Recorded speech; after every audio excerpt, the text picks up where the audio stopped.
그죠? 그래서 일단 어제 간단하게 언급을 해드렸는데 걔를 보여드린 이유는 여러분들 어제 언급했던 누구야? 시스템 인 부분이요 여러분들. 그죠? 시스템 인에 해당하는 거 요거 얘기하면서 바이트 단위로 읽어줍니다 라고 했었잖아요. 그죠? 바이트 스트림은 현재 우리가 처리하고자 하는 것들은 바이트 단위로 뭔가를 처리하려고 하고 있는 옵션이 아니라고요. 그러다 보니까 문자 처리를 하기는 되게 번거롭습니다. 숫자도 마찬가지야. 숫자도 일종의 문자로 인식하는데 물론 한 글자 0부터 9까지는 바이트 단위로 처리가 가능한 요소는 우리가 막 48을 빼가지고 처리를 해보긴 했었잖아요. 그죠? 정상적인 숫자로 처리하기 위해서 있잖아요. 그렇다 하더라도 이런 과정들을 거쳐야 되기 때문에 상당히 번거로운 요소다.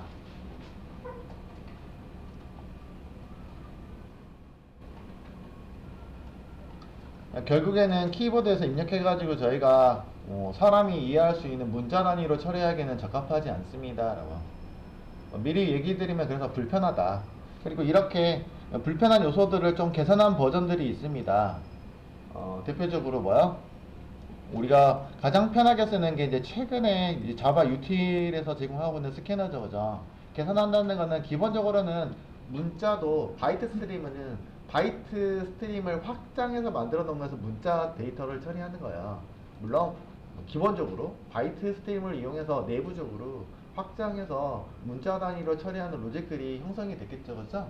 그렇게 처리해서 문자 스트림을 제공해주고 있는데 문자 스트림이라고 하고 있는 게 제가 리더나 라이터는 여기 얘기 안 했구나. 입력 처리하는 거니까 리더라고 말씀드렸어요. 스트림이라는 표기를 하지 않고 자바에서는 리더, 문자 처리하는 단위를 리더, 라이터로 처리해요.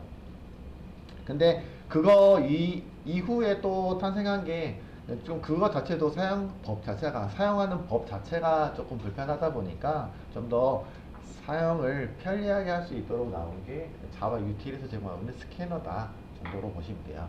스캐너를 학습하는 목적은 그거라고요. 문자 단위 데이터를 처리하기 적합하다. 그리고 사용자 기준으로 봤을 때 편리하다. 제가 성능은 논하지 않았어요. 그죠? 앞에서 이미 언급했듯이 그럼 이전에 사용했던 스트림 단위로 처리하고 있는 이런 리더나 라이터 또는 문자 단위로 처리하는 이런 것들도 존재하는데 그런 것보다는 성능은 좀 떨어질 수는 있다라고 말씀드렸잖아요. 그죠? 앞서서도 간단하게 논하긴 했는데 제가 녹화 뜨고 있으니까 한 번 더 리발벌 하는 거고요. 그래서 여러분들 알고리즘 문제풀이나 이런 거 할 때는 스캐너보다는 아직 학습하진 않았지만 리더 라이터나 또는 스트림 이런 것들을 이용하시는 게 처리 속도에서는 효율적이다 라고 말씀을 드렸습니다. 알겠죠? 그렇다고 해서 계속 그런 걸 써라 라는 건 아니고 어떤 환경에 맞게끔 적용하셔라 이런 얘기 취지로 들어주셨으면 좋겠다. 한 가지만 더 언급하면 여러분들 알다시피 여기 바이트 단위로 처리하는 것들은 그런 문자 처리나 숫자는 불편하면 그럼 어떤 걸 처리합니까? 뭘 처리하는 게 맞아요? 바이트 단위로 처리하는 거. 바이트로 구성된 데이터가 있잖아요. 그죠? 뭐예요? 이미지, 동영상, 음원 이런 것들 대표적으로. 그죠? 그런 것들 처리에 적합하다라고 보시면 됩니다. 그렇다 하더라도 그냥 인풋 스트림 가장 기본적인 인풋 스트림 요거는 그대로 쓰기에는 성능적으로 문제가 있습니다. 그래서 어느 정도는 성능을 향상시켜서 사용해야 되는 그 정도만 오늘 같이 한번 더 다뤄볼 거예요 라고 말씀드렸습니다. 그래서 어쨌든 그거 하기 전에 문자 스트림 우리가 이제 가장 많이 다루고 있는데 요런 스캐너 부분이요. 그죠? 스캐너를 예제로서 많이 쓰고 있으니까 사용해 보시도록 하고 백준 알고리즘 이런데 그 프로그램에서는 이거 쓰지 말고 웬만하면 버퍼더 리더 이런 것들 문자 처리할 때 그런 거 쓰세요. 그래서 그거를 하기 위해서 제가 그거까지만 해보도록 하겠습니다 라는 얘기예요. 알겠죠? 추가적으로 거기까지만 한번 진도를 좀 나가보도록 하고요. 이후에 나머지 요소들 되게 많아요. 그래서 바이트 단위 스트림이라고 지칭해서 부르고 있는 게 바이트 단위로 처리하는 자바에서 제공하고 있는 입출력 IO라고 부르거든요. 입출력이니까 IO라고 해서 불러주고 있고요. 입력 스트림, 출력 스트림 이렇게 바이트 단위 스트림들이 있고 효율적으로 처리해서 좀 향상된, 성능이 향상된 이렇게 해서 할까요? 성능을 향상시킨 처리 또는 해당하는 데이터에 적합하게 처리하는 여러가지 확장형 스트림 등이 있습니다 라고 보시면 좋을 것 같고요. 그 다음에 문자 처리에 적합한 용도로 사용하고 있는 게 리더 라이터라는 표현을 했는데 그런 것도 마찬가지예요. 기본 리더 라이터가 있고요. 그 다음에 좀 더 성능을 향상시켜서 처리하고 있다 하는 어떤 그런 리더 라이터도 존재하니까 엄청나게 많다는 얘기겠다 그죠? 내용이 엄청나게 많지는 않지만 한 20개 정도 있어요. 그래서 그런 것들을 다뤄야 되는데 그거는 별도의 시간을 할애해서 좀 해보도록 하겠습니다 라고 했습니다. 물론 오늘 해도 상관은 없는데 그래도 쉬운 거 위주로 먼저 하고선 살펴보겠다 라고 말씀드리는 거예요. 쉬운 걸 해야지 조금 이해가 되고 어려운 거 하면은 난이도가 있으니까 조금 더 쉬운 거부터 정확하게 이해가 된다라면 나머지 이해하는데 크게 어렵지 않을까라고 생각해서 그렇게 하는 거고요. 어제 했던 부분들이죠, 그죠? 어제 했던 부분들인데 어제 이제 마지막에 했었을 때 어떠한 문제점들이 약간은 그래도 스캐너가 편리하다고 했는데 문제점들이 약간은 있었습니다라고요, 그죠? 여기서도 그랬었잖아요, 그죠? 단일 요소 처리할 때도 문제점이 있었죠, 그죠? 이런 것들, 그죠? 그 다음에요, 그죠? 문자를 처리하는데도 숫자하고 제가 대표적인 거 숫자하고 문자잖아요, 그죠? 문자 처리하는데 문제가 있었는데 숫자는 어떤 문제가 발생했었나요? 여러분들 제가 주석 써놓지 않았다, 그죠? 어떤 문제가 있었어요? 아까 토큰이라는 단위로 데이터를 읽어드린다고 했는데 토큰 단위로 데이터를 읽어드렸어요. 근데 얘는 무조건적으로 무얼로만 읽어야 되냐면 인트형으로 파서를 해주는 기능이라고요. 파싱 과정을 파싱이라고 하고 있잖아. 인트형이란 거는 인트형 데이터로 파싱 분석을 해서 알아서 얘가 인트형으로 데이터 변환을 해준다 얘기예요. 그죠?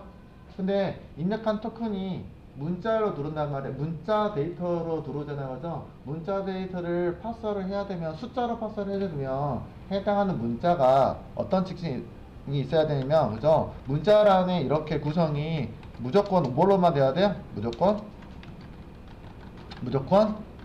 숫자로만 이루어져야 문제가 없는 거잖아요, 그죠? 문제 없이 처리 가능하다라는 얘기예요, 그죠? 문제점을 이야기를 했던 것들을 어제 찾아본 거예요, 사실은. 이렇게 보시면 되겠어요. 그러면은 저희가 데이터를 이런 식으로 입력했다는 얘기죠, 그죠? 제가 문자로 넣긴 했는데 어쨌든 숫자가 아닌 어떤 문자가 조합이 돼버리면 뭐가 무슨 얘기예요? 숫자가 아닌 문자 또는 문자만 구성되어 있거나 숫자가 아닌 숫자로만이 아닌 이렇게, 그죠? 여러분들 했어요, 그죠? 이런 데이터를 이런 토큰이라고, 얘는 토큰 단위로 가지고 오잖아요, 그죠? 토큰 단위로 가져오는데 이런 토큰의 정보가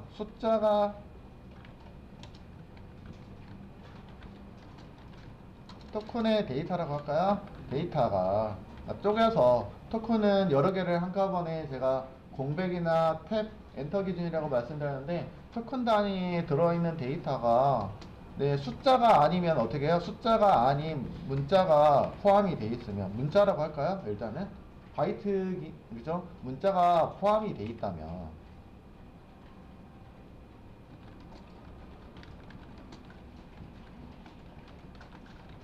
어떤 문제가 발생했었죠? 예외가 발생했었죠. 정확하게 모르겠지만 어쨌든 예외가 발생했었습니다 라고 하죠. 예외가 발생했었습니다. 다시 한번 검증을 해서 한번 돌려보도록 할게요, 여러분들. 그래서 어떤 문제라고요? 첫 번째 것만 바로 예외를 발생시킬 거예요. 어떻게 해요? 여기다 숫자만 그래서 입력하세요 라고 했었어요. 어쨌든 그래도 저희가 예외가 발생하지 않도록 하기 위해서 뭘 했냐면 정확하게 입력하도록 하십시다 했잖아요, 그죠? 여기 남아있는 것처럼 1A1 이렇게 넣던지 한글을 넣던지 뭐 상관은 없겠죠, 그죠? 이런 식의 입력을 하면은 바로 아래 실행하지 못하고 뭐가 발생해요? 예외가 발생하고 있네요, 요런 얘기라고요, 여러분들. 그죠? 근데 프로그램은 이렇게만 단순하게 만들어 놓으면 되겠냐. 그래서 요거를 하면서 우리가 어차피 예외에 대한 처리도 해야 되기 때문에 예외에 대한 학습을 좀 간단하게나마 학습을 해보도록 하겠습니다. 여기 14번째 줄이다 그죠? 예외가 발생한 게 뿅. 네, 그죠? 그죠? 여기 있는 14번째 줄에서 제가 문제가 발생했잖아요. 근데 빨간색으로 밑줄이 들어오진 않았지만 실행 시 문제가 발생할 수 있는 구간인데 여러분들이 그런 것들을 인지를 할 수도 있겠지만 못할 수도 있잖아요. 그죠? 돌려봤을 때 이렇게 체크를 해볼 수 있겠죠. 그럼 이런 것들이 만약에 제가요 시험지로 줬다. 만약에 그러면 여러분들은 이 문장을 보고서 자 문제가 발생할 수 있는 구간을 찾아주세요 하면 찾아볼 수 있을까요? 그죠? 14번 줄에서 문제가 발생할 수 있습니다 라고 여러분들 답변을 주시면 된다고요. 간단하죠? 문제가 발생할 수 있는 위치 이런 것들을 찾아볼 수 있죠. 그 다음에 그러면 해결할 수 있는 방법이 있을까요? 그러면 그럼 문제를 해결하는 방법은 무엇일까요? 이렇게 논하게 될 거라는 얘기예요. 문제 해결 방법은 좀 이따가 살펴보도록 하고요. 어쨌든 이런 익셉션이 발생할 수 있는 구간입니다. 어떤 문제가 발생하네요 그러면 그죠? 어떤 문제요? 그죠? 인티저로 얘는 내부적으로 파서잉을 하는 과정을 거쳐야 되는데 입력 데이터가 잘못됐을 때 여러분들이 잘못한 게 아니죠 사실은. 근데 사용자가 만약에 프로그램이면 프로그램을 욕하게 맞겠죠 그죠? 잘못하는데 근데 내가 이제 오픈해서 팔아서 넘겼을 때는 프로그램한테 고려해서 팔아야 되잖아요. 이 사람이 그죠? 정상적으로 이렇게 친절하게 메시지 줬으니까 숫자만 입력하세요 라고 했는데 숫자만 입력 처리를 정상적으로 했을 때는 크게 문제가 없단 말이야. 그런데 그렇다고 해서 그쵸 저는 그래요. 숫자만 입력하세요. 뭐, 얘 왜 숫자만 입력하라고 하지? 문자 넣어볼까? 이런 또라이 짓을 한단 말이야 저는. 그래 놓고서 정상적으로 안 돌아가면 야 이거 그지 같네 이러면서 이거 안 되니? 이러면서 그러겠죠 그죠? 그런 사람 있겠죠. 저처럼 또라이가 없을까요? 꼭 내가 숫자만 입력하셔야 돼요 라고 했었는데 숫자로 입력 안 하고 딴 걸 입력할 수도 있고 사실은 실수로 입력할 수도 있는 거고 그죠? 그렇잖아요. 의도적으로 입력할 수도 있는 거고 그랬을 때 의도적으로 입력하는 건 이제 해킹이나 이런 걸 위해서 의도적으로 어떤 특정한 어떤 코드를 입력할 수도 있거든요. 그렇잖아요. 그러면 에러가 발생할 수도 있거나 뭐가 문제가 발생할 수 있거나 그렇잖아요. 그죠? 우리는 그런 식으로 코딩을 하면 되겠냐고요. 이런 것들은 정상적인 코딩이 아니죠. 그죠? 그냥 단지 연습을 위한 것들이니까. 근데 그런 식으로 이제 노력을 생각을 하셔야 된다. 알겠죠? 그런 것들도 고려해서 생각하셔야 되겠다. 어떻게 처리해야 되지? 여러분한테 맡긴 게 아니고 그런 걸 생각해서 앞으로 우리는 그럼 그런 것들을 처리하는 과정을 해야 되겠구나. 요거를 인지를 하기 위한 과정이다. 라고 보시면 되겠어요. 알겠죠? 자, 그러면 정상적으로 입력했다가 합시다. 믿어야지, 이제. 고객을 믿어요.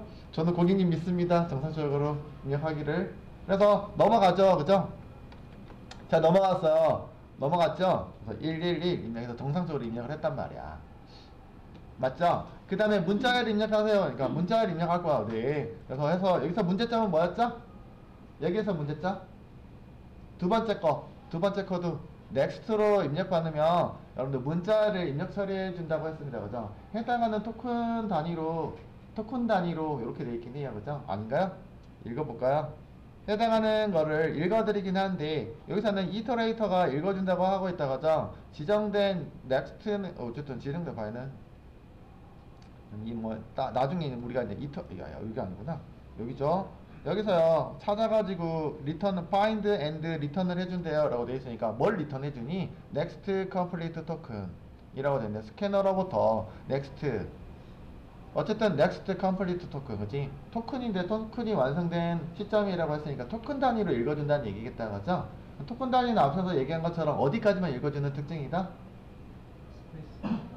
네, 화이트 스페이스 기준이라고 했으니까 공백이나 탭이 이제 공백에 해당하는 것들이나 걔네들이 입력이 되면은 거기까지는 내가 데이터라고 하는 게 아니고 내가 시작해가지고 공백을 만나기 전까지를 하나의 단위로 본다고요. 묶을 수 있는 단위. 데이터로 처리할 수 있는 단위로 보는 게 얘 토큰이야. 토큰 사용해봤어요? 진짜로? 어디서? 디터브 연동할 때 토큰. 진짜로 그랬어요? 저 어렸을 때 버스 타면 토큰이 막 50원짜리보다 좀 작았는데 버스 탈 때 토큰 넣고 다녔거든요. 아, 참 오래된 사람, 옛날 사람 이럴 거죠, 그죠? 토큰. 엽전은 사용하진 않았으니까 그래도, 그죠? 어, 토큰을 뭐라고 하냐면 깰 수 있는 단위라고 하거든 사실은요. 토큰 안에는 구멍이 뚫려있잖아. 보통 엽전도 구멍이 뚫려 있는 것처럼 이렇게 옛날 그 드라마 보면은 엽전에다가 이렇게 엽전이 많으면 이렇게 줄로 쫙 묶어서 다니잖아, 그죠? 단위로 이렇게 꿰 수 있는 단위. 그러니까 여기서는 꿰 수 있는 단위는 아니까 데이터로 처리할 수 있는 단위 기준을 말하겠죠, 그죠? 데이터로 기준, 의미 있는 단위. 한 글자 한 글자는 너무 제한돼서 너무 처리하기는 힘드니까 뭔가 우리가 데이터로 처리하는 단위를 정하자라는 게 이게 토큰이라고 해서 불러주고 있다고 보시면 되겠어요. 어쨌든 읽어주는 단위가 공백 기준으로 하다 보니까 뭐 크게 문제는 없죠. 보시면은 문자를 해가지고 여러가지 문자 데이터, 뭐 아까처럼 위에서 숫자로 처리하지 못했던 거 있었는데 위에서는 일일이 요거 처리 가능하고, 두 번째는 1A1 아까 이렇게 처리한 거는 문자가 포함이 되어 있으니까 얘는 뭘로 인식한다고요? 숫자 처리가 아니고 문자로는 처리가 가능하겠죠, 그죠? 문자열로 처리가 가능하다. 그래서 근데 그런 방식들을 개발자가 결정을 해야 되는 거잖아요, 그죠? 그래서 첫 번째로 넥스트를 사용해 보긴 했어요. 대신에 어디까지만 인식한다고요? 뒤에다가 스페이스가 있어 버리면 어디까지요? 그죠? 여기는 앞쪽에 해당하지 않죠, 그죠? 토큰 단위가 이렇게 토큰을 인식을 한단 말이죠, 그죠? 여기서부터 읽어드리는 스캐너로부터 읽어드리는 데이터 중에서, 어쨌든 남아있는 데이터 중에서 뭐가요? 여기서부터 시작해서 어디까지를 파악해서 여기까지 토큰으로 인식하고 얘를 뭘로 파싱해 준다고요? 네, 문자열로 파싱을 해줍니다. 그래서 문자열 파싱해서 처리를 하려고 해요. 그러다 보니까 숫자도 들어오면 숫자도 문자열로 파싱해서 가니까 문자열 111이 탄생하게 되거나 이런 게 발생합니다. 문제는 저는 원하는 게 사람은 그저 나는 안녕하세요 반갑습니다 하면서 띄어쓰기까지 나는 문자로 처리하고 싶지만 여기 있는 거는 토큰 단위다 보니까 얘를 문자열로 같이 포함시킬 수 없는 단점이 있겠죠, 그죠? 그렇죠? 그래서 여기 있는 거는 어디까지요? 첫 번째 데이터가 요 놈을 출력해주고 있는데 제가 입력하는 데이터는 여기까지였었잖아요, 그죠? 여기까지였는데 여기까지만 그 앞쪽만 문자로 입력해서 지금 출력이 되고 있는 거예요. 요 뒤에 나왔는데요? 요거는 요 아래 문장에서 처리하는 거니까, 그죠? 그래서 그런 문제가 있다. 문자로 처리를 해주긴 하나 뭐 어떤 문제가 있다고요? 여기서 에러가 나진 않아요, 그죠? 뭔가 에러가 나진 않습니다. 나진 않지만 그러면은 어떤 문제는 있냐면 우리는 이런 것들을 또 문제가 있을 수 있다고 하죠. 뒤에 따라오는 문장이요. 뒤에 따라오는 문장에 내가 원치 않는 데이터가 입력이 된 거거든요, 사실은요. 뒤에도 보시면 여기까지서 처리해서 내가 원래는 1여기 띄어쓰기 여기는을 입력하려고 넣거나 의도적으로 그냥 내가 쓰레기 데이터를 더 추가적으로 넣었을 수도 있긴 하겠지만, 그죠? 어쨌든 여기서 받아들이는 거는 여기 단위로만 읽어드렸는데 띄어쓰기 하고서 내가 잘 실수로 막 드드드 자고 있다가 더 넣어서 입력이 됐다고 칩시다. 그렇다고 얘는 여기까지만 처리합니다. 근데 문제는 뭐가 발생한다고요? 뒤쪽에서 처리하는 문장이 또 있는데 거기에 영향을 미칠 수는 있다, 그죠? 뭐야? 추가적으로 데이터를 막 넣었을 때 여기서는 특별하게 에러는 내지는 않습니다, 그죠? 예외는 발생하진 않으나 분석을 해보면 어떤 문제가 발생할 수 있다고요? 뒤에 따라오는 어떤 다른 문장이 있으면 거기에 영향을 끼칠 수 있다고, 그죠? 뒤에 오는 입력 처리하는 다른 그 명령어에 영향을 끼칠 수 있다. 그래서 여기서 끝내버리면은 문장이 끝났다고 하면은 크게 문제가 없다는 얘기예요, 사실은. 데이터가 어쨌든 남아있는 찌꺼기도 다 소멸되고 사라지긴 하는데 뒤에 따라오는 문장이 지금처럼 또 있잖아요, 그죠? 뭔가를 처리하기 위한 문장이 있잖아요, 그죠? 그랬을 때는 영향을 끼칠 수 있습니다. 그래서 지금 어쨌든 여기랑 제가 같이 동작을 연속적으로 나열해서 뭔가 처리를 하니까 문제가 발생한 거잖아요, 그죠? 어쨌든 간에 아래 문장도 제가 문자를 처리하기 위한 문장이긴 한데 뭔가를 분석하기는 애매해요 지금. 그래서 다음 시간에 요거 독립적으로 그럼 구분해가지고 한 문장 한 문장만 따로 놓고서 처리를 한번 해볼게요. 그리고 두 개를 결합해서 한번 다시 한번 처리해보고 최종적으로는 어떻게 해요? 두 개가 연속적으로 어떤 명령어를 처리하기 위해서는 어떻게 그럼 우리가 해결해야 될지에 대한 부분들도 고민을 해볼 필요성은 있을 것 같아요. 조금 난이도는 있어요, 여러분들. 기초과정에서는. 그래도 한번 다뤄보도록 하겠습니다. 알겠죠? 여기까지. 일단은 어제 했던 거에 대한 어떤 문제점들을 정확하게 좀 파악을 한번 해봤다고 보시면 될 것 같아요. 알겠죠?